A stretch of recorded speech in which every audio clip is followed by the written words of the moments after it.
Welcome to the Ipsos Politics and Society podcast. My name is Keiran Pedley, and you'll notice that we're doing things a little bit differently this week. We're on video, live in HD or thereabouts. So hopefully that's something that you enjoy. On this week's episode, we're going to be talking about Boris Johnson's legacy. We've just issued our final political monitor of Johnson's premiership. Of course, he's still got 6 weeks or so left-ish until he actually stands down. We're going to be looking at what the public think of the job he's done as Prime Minister and also some of the policy areas and where he's seen as doing a good or bad job. And of course, looking ahead, because general elections are not just about the government and the Conservative Party in power, they're also about the opposition too. We're going to be looking at what some of the numbers say about the prospect of a Labour government in the future and what people think about Keir Starmer and the Labour Party. And before we get going, I should say that if you do like what you hear, please do share us on social media or hit that like and subscribe button on YouTube and elsewhere, and also subscribe to our podcast wherever you get your podcasts from. But without further ado, let me introduce my colleague, Cameron Garrett. Cameron, welcome. This is fun, isn't it? Yeah, thank you, Kieran. I wish I'd have ironed my shirt this morning. At least you've got some politically neutral colours going on at the moment, so that's what we like to see at Ipsos. Yeah, bold blue from you, Kieran. Yeah, that is, I know, well, we'll move on swiftly from that one. I'm not sure how to respond there. But so we've had our new political monitor out. And obviously people that follow this will know voting intention, leader satisfaction ratings, lots of topical questions as well. Where should we start? What do you think's the... Let's start with voting intention. That's what people are interested in, right? That's what people are interested in. So our poll numbers at the moment have Labour with a 14-point lead. So that's up from 11 points in June. So the Labour Party on, let's get this right, 44%, Conservatives on 30%, and then the Lib Dems on 10% and the Greens on 8%. So very chunky lead for the Labour Party. So it looks like it's going pretty well for them at the moment. But what do you make of some of that? Yeah, but 14-point Labour lead, you wouldn't be complaining if you're the Labour Party, would you? But how does that compare to other pollsters? So this is something that's been doing the rounds on social media, where you can often find me in the last sort of week or so. I mean, essentially, we are at the top end of the Labour lead. There are other pollsters that have Labour double digits ahead, but there are also other pollsters that have the race much, much closer. In some cases, a point or two between the two main parties. So there is quite, it's fair to say, there is quite a divergence between the polls. And I think what I always try and say, not to be a cop-out, we can go into some of the detail behind that, is that when it comes to it, you do want to pay attention not just to voting intention at this stage, but also some of the underlying numbers, because voting intention mid-parliament can bounce around a bit, depending on methodologies. It can change quite sharply. And so we need to bear that in mind. I think some of the reasons for that would be to do with methodological considerations about what people do with people that say don't know in their polls, how they screen for turnouts, and these sorts of things. And different pollsters have different methodologies. I wouldn't say that's the whole reason for some of these differences, but I think when you've got, for example, at the moment, around 1 in 4 Conservative voters from 2019, at least initially telling us they're undecided before we try and squeeze them a bit. If that's roughly the case where people start from, then if different pollsters treat those people differently, that can create divergence in the polls. So what do you reckon that means for Labour going to the next election? Is this a soft Labour lead that we're seeing? Certainly the 14-point lead we've got, I feel there is evidence that it's soft. As I've mentioned, I mean, we have 1 in 4 Conservative voters from 2019 saying that they're undecided, pre-squeeze. Now, what that means is when the very first moment we say, how will you vote at the next election, about 1 in 4 2019 Tories told us this month they didn't know. Now, we ask a squeeze question which says, okay, who are you most inclined to support, to try and get people off the fence, because we know that at least historically, quite a lot of people that are undecided end up going back to where they voted last time. So we don't want to take their word for that alone. But even then, you still end up being left with, I can't remember the exact figure, but I think it's around 8% once you squeeze people of 2019 Tories undecided, which is considerably more than 2019 Labour voters. So that's one angle to it. The other angle is turnout. So we have 2019 Conservatives considerably less likely to say they're certain to vote than Labour voters. And so when you add those two things together, you do get, I think, an element of this lead that is soft. Having said that, I don't think it's right to say for the Conservatives, well, it's okay, when we have a new Prime Minister, all those wavering Conservatives will come back, or they'll jump off the fence and jump in our direction. Frankly, that wouldn't necessarily be enough, given some of the Conservative voters that are switching to Labour. So they're going to have to do more than that. So I think what I would say, if I'm looking at the voting intention at the moment, as we always say, look at it in the rounds, don't just look at one. You know, the phrase "it's just one poll" remains true. Probably assume that there's going to be a boost when there's a new Prime Minister, but then recognise that even if the polls were neck and neck, that puts the Conservatives still in a difficult position next time. So I think that it's going to be about delivery. It's going to be about what happens in the next couple of years, we assume, to the next general election. And I think fundamentally we shouldn't, whether the Tories are 14 behind or 2 or 3 behind, they're in a difficult spot. Yeah, it's certainly going to be interesting when they have a new leader in this honeymoon period, and whether the Conservative Party are going to be able to reinvent themselves yet again. But thinking back on the leader they currently have as he's leaving office, he said this week that he's defied the saying that all political careers end in failure. What do the numbers say on that? Do you agree? I didn't see that, actually. That's interesting. I'm not sure being removed by your own party a couple of years into winning a majority of like 80 odd is anything else. But one of the things we've done this month on our political monitor is we've looked at whether people think that Boris Johnson's government did a good or bad job in a number of different areas. The first thing to say is that there are some notable successes. And that is, when Boris Johnson's defenders say that, there is truth to it. That isn't just spin. So, for example, 8 in 10 of the British public say that the government did a good job handling the COVID vaccine rollout. And, we've talked about this before, haven't we? Like, if you walk down the street and 8 out of 10 people agree on something that the government's done and agree it was positive, that's really unusual. So I think that is obviously a major success of Johnson's government. People can debate how much he was responsible for that, but look, you can do that with the negatives as well, right? So this is his government. It's seen as doing well on that. Similarly, on dealing with COVID itself, 54% say good job, 42% say his government did a bad job. Much more split, but still net positive.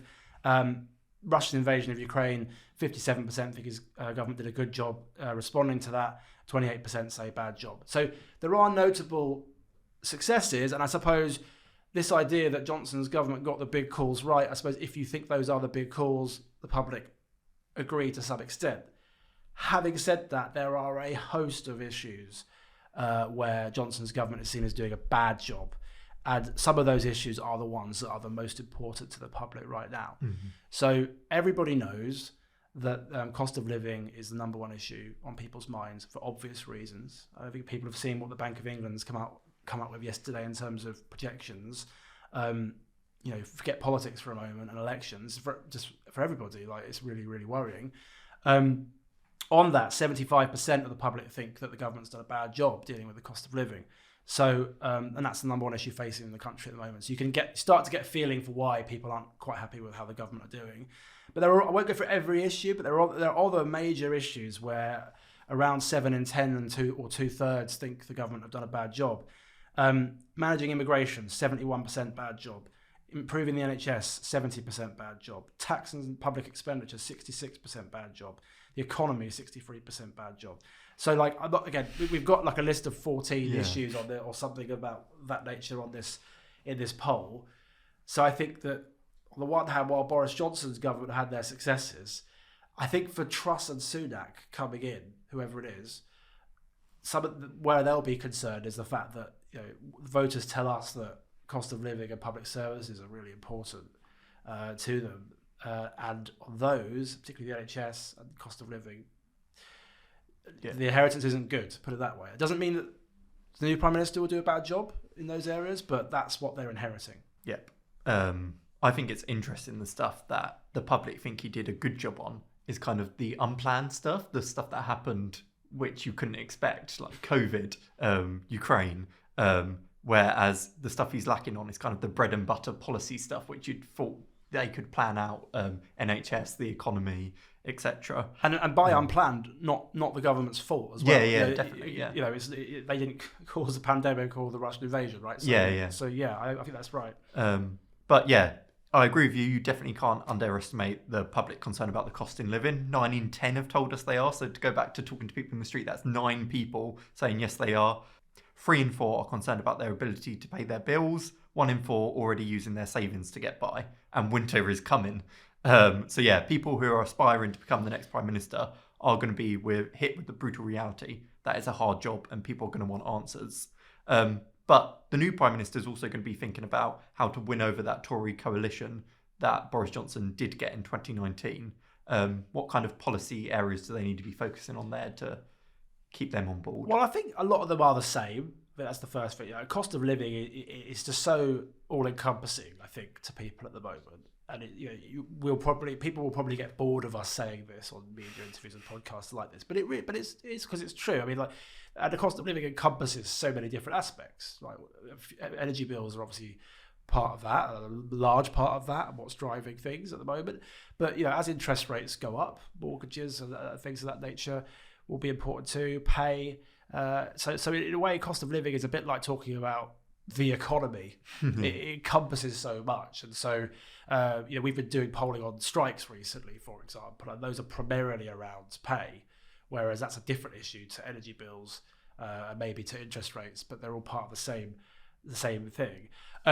But at the same time, the one thing I do keep banging on about is that the 2019 Conservative vote does have a disproportionate interest in borders and security and immigration and so on and so forth. And what was interesting to me is when you look at what the government's record amongst Conservative voters from 2019, the one area where a majority of 2019 Conservative voters think that the government's done a bad job on is borders and immigration. And so I think what you can learn from that is two things. One is that group of voters, that coalition that Boris Johnson assembled in 2019, and to a lesser extent May before that, care about this stuff. And also they don't think it's been going well. And so I would confidently predict that a key plank of the next Prime Minister's agenda going into the next election, but I suspect at the next election, is going to be around this topic. Whether they can turn around perceptions on that issue, I have no idea. It looks like it would be very, very difficult.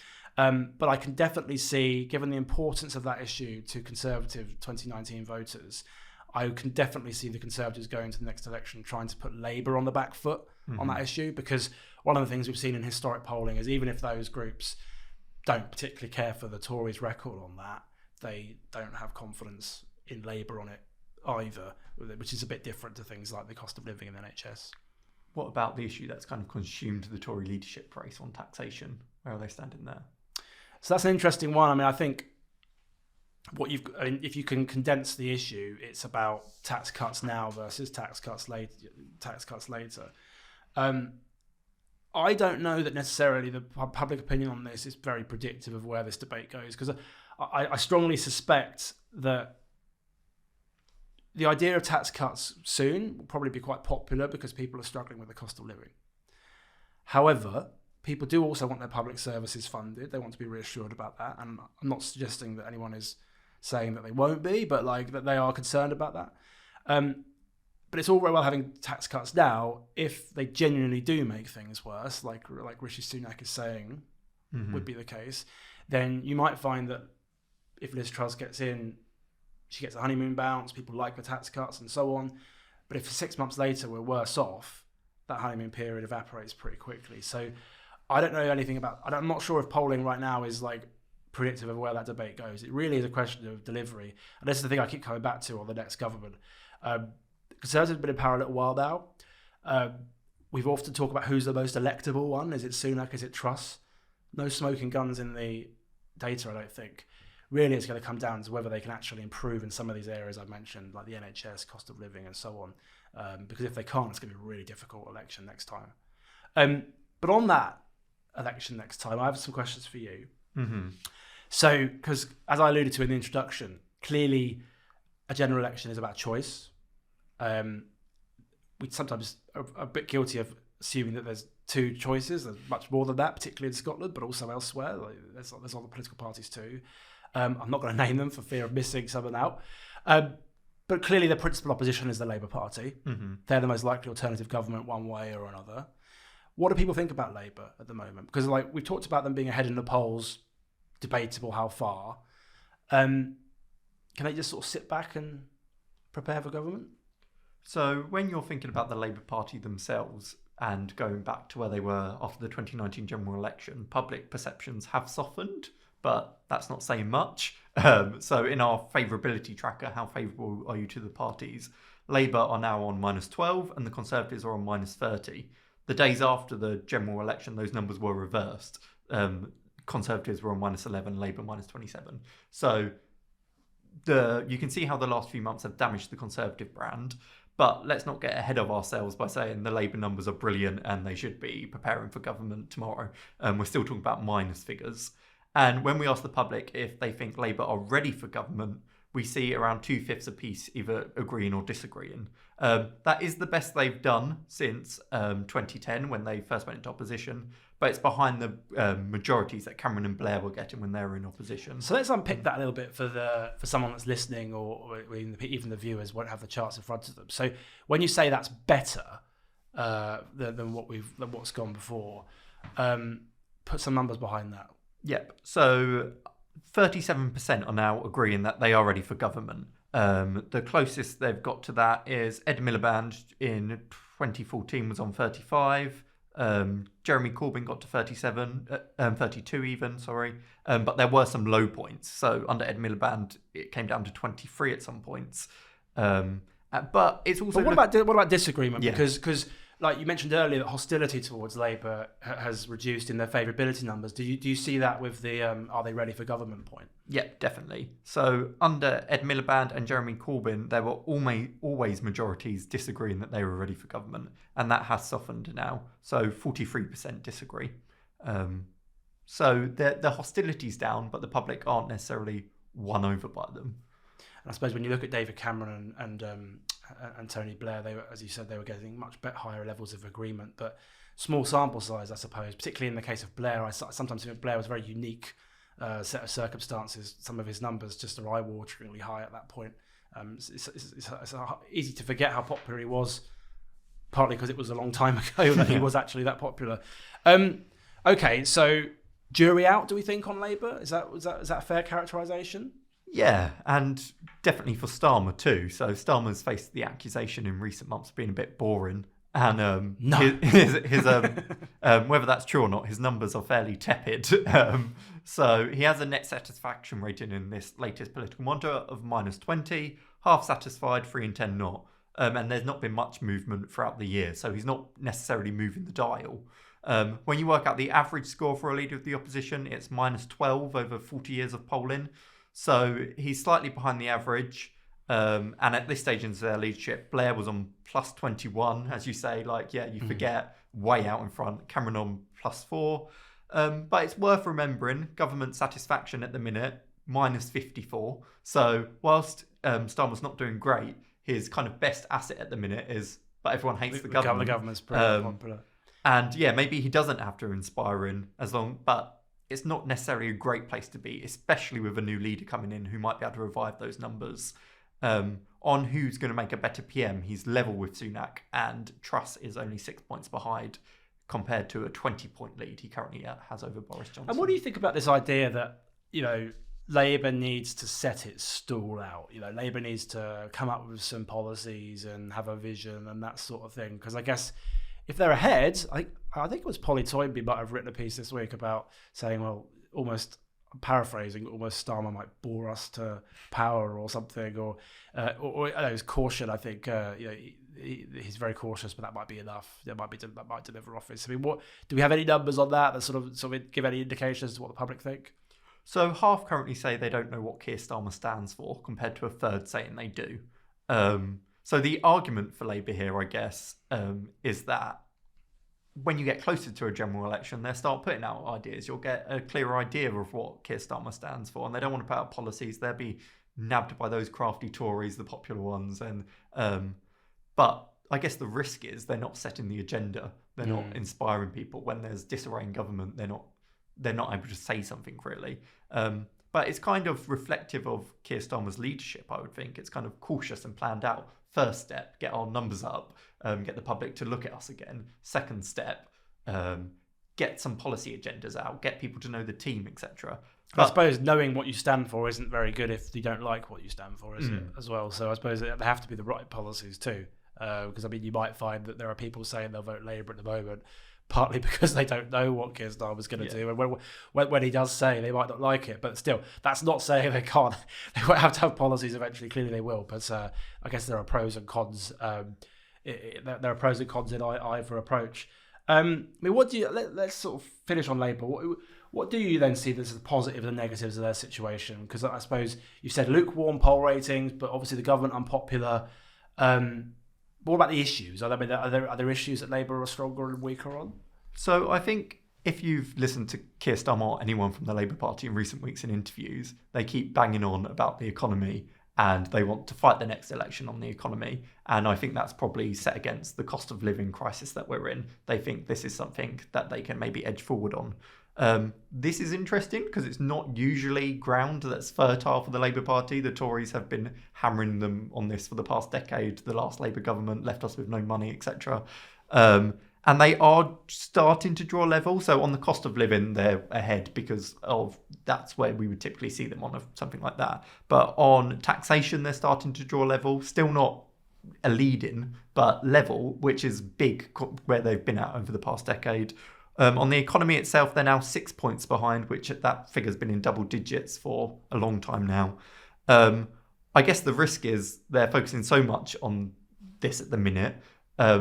They do need to look at some of their mainstay bread and butter Labour policies, such as public services, the NHS. But maybe they feel quite safe on them. I don't know. What do you think? It's funny, like I have some sympathy with the idea that Labour will always be ahead on the NHS and it will campaign on the NHS and then it will lose a general election. Until now, though, I almost feel like at the moment there is quite a significant public concern about waiting times and being able to see a GP when you want to. And I think we've had some Ipsos polling out recently that showed, I think it was around more than 7 in 10 thought that the current waiting list times for emergency care were sort of at unacceptable levels. So it does sort of seem a little bit strange, not that Labour aren't talking about it, but they don't seem to be making it the central part of their mission at the moment, as you've alluded to. It's sort of a bit strange that they're missing that open goal politically and also just sort of speaking to the concern people have. So I think you're right. It's a delicate balancing act between trying to look new and different and ready for government. We've already seen that there's division there still, versus remembering what your core bread and butter issues are. I mean, it's quite easy to imagine Labour fighting a general election campaign on hospitals and the cost of living. You know, I mentioned earlier how I think that the Conservatives will try and make immigration and borders a part of the next election too. Cost of living is going to be a fight that, at least on the current numbers, both parties are going to have to fight. Tories might not want to fight on the NHS particularly, just for historic reasons. They don't poll as well on it. So there is the germ of an election campaign that you could see being fought on territory that's quite favourable towards Labour. But fundamentally, I do think that when it comes to a general election, there'll be an awful lot more scrutiny on the prospect of Keir Starmer as Prime Minister. And whilst his unfavourables are nowhere near as high as Jeremy Corbyn once had, that's not a particularly useful comparison because Jeremy Corbyn lost, right? So I do think it's going to be he'll need to make sure he's not on the back foot quickly in a general election because that could easily happen. But anyway, that's all we've got. Thank you for joining me, Cameron, today. That's all we've got time for this video episode. But make sure I look at the camera. This video episode of the Ipsos Politics Society podcast. Thank you very much for watching and listening if you decide to listen to our audio version. If you like what you hear, please do hit the like button and subscribe wherever you get your podcasts. And we'll have some more episodes coming in the next few weeks as the next Prime Minister is announced.